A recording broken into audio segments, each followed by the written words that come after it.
Hari ini adalah hari gue sidang proposal, dan Pak Arya yang akan mendampingi gue selama gue diuji.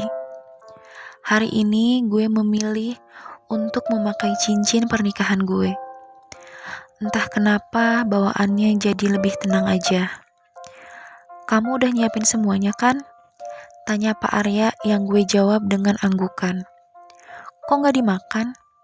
Tanya Pak Arya, karena melihat gue yang hanya mengaduk-aduk sereal di dalam mangkuk gue. Gak tenang bawaannya mas. Kenyang aja gitu, jawab gue. Seenggaknya diisi biar nanti kamu konsentrasi. Saya gak bisa terlalu bantu kamu di dalam ruang sidang, kata Pak Arya, yang membuat gue menyuapkan sereal ke mulut gue dengan terpaksa. Setelah sidang, jangan langsung pulang ya, kata Pak Arya, yang membuat gue mengerutkan alis heran. Kenapa?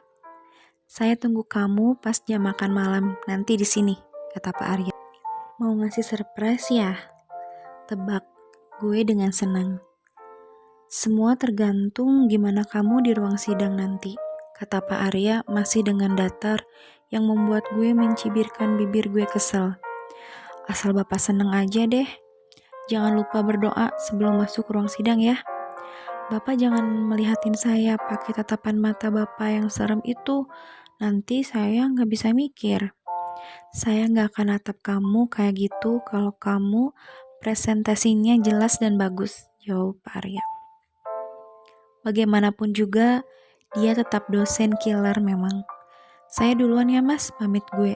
Tapi tangan gue lebih dulu ditahan sama Pak Arya.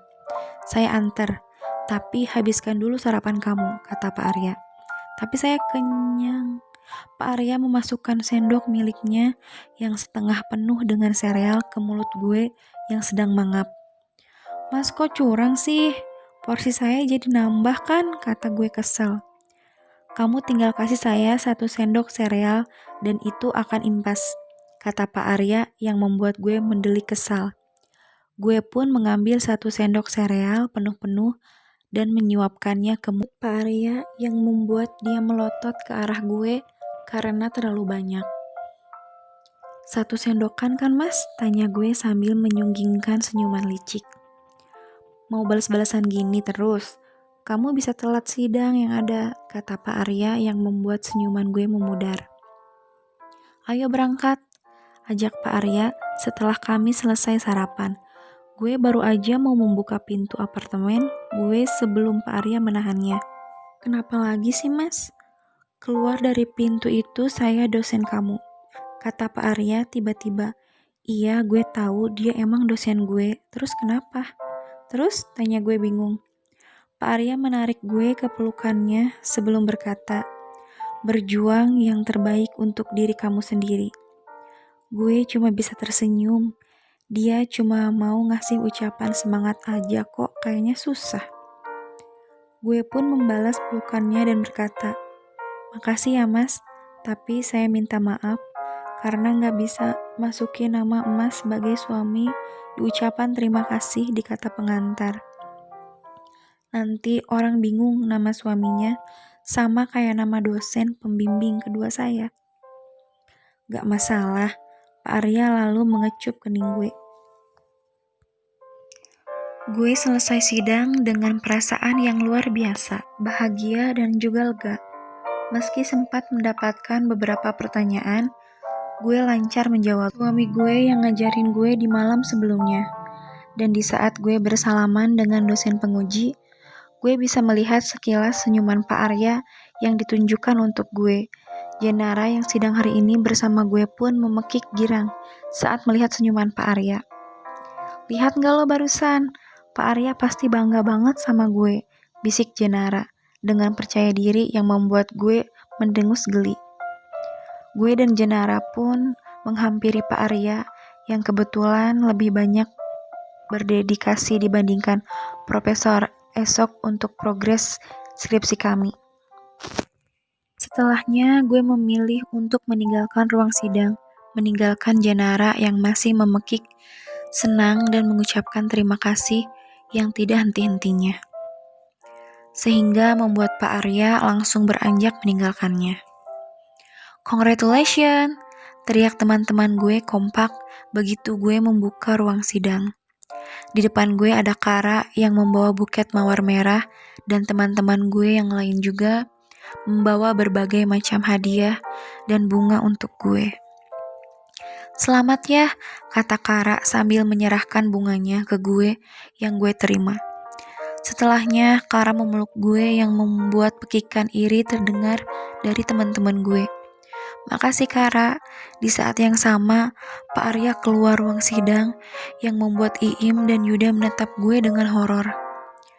Gue sama teman-teman lagi menghabiskan waktu di apartemen Joanna untuk menonton film horor baru koleksi Hanif.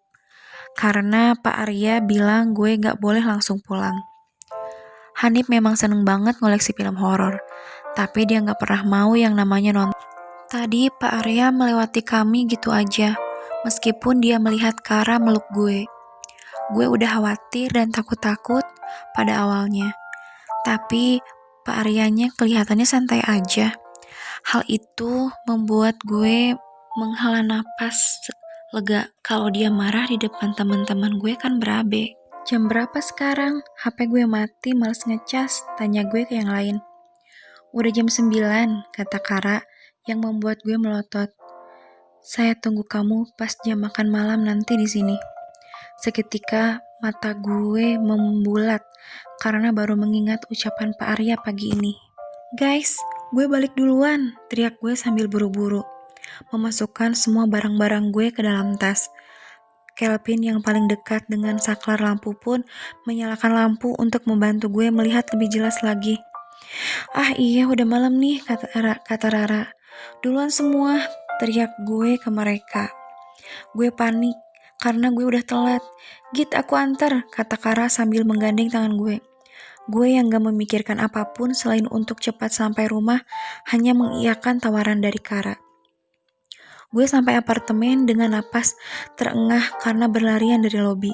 Kondisi apartemen yang gelap gulita membuat tangan gue bergerak menyusuri saklar.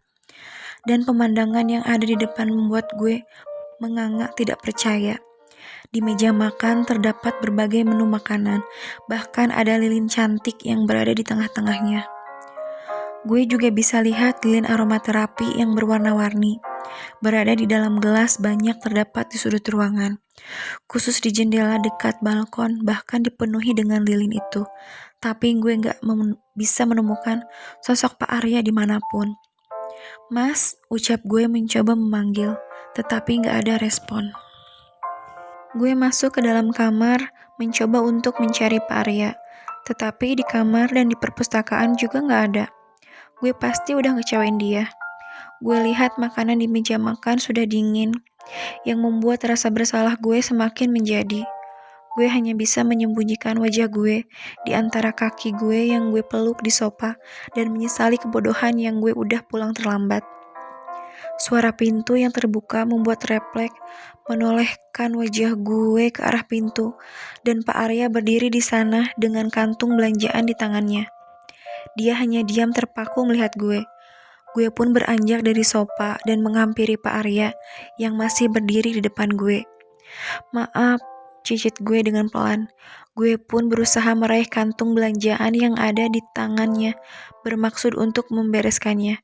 Tetapi Pak Arya menarik kembali kantung belanjaan itu. Cincin kamu di mana? Gue melihat ke arah jemari gue yang kini polos, tidak terdapat apapun.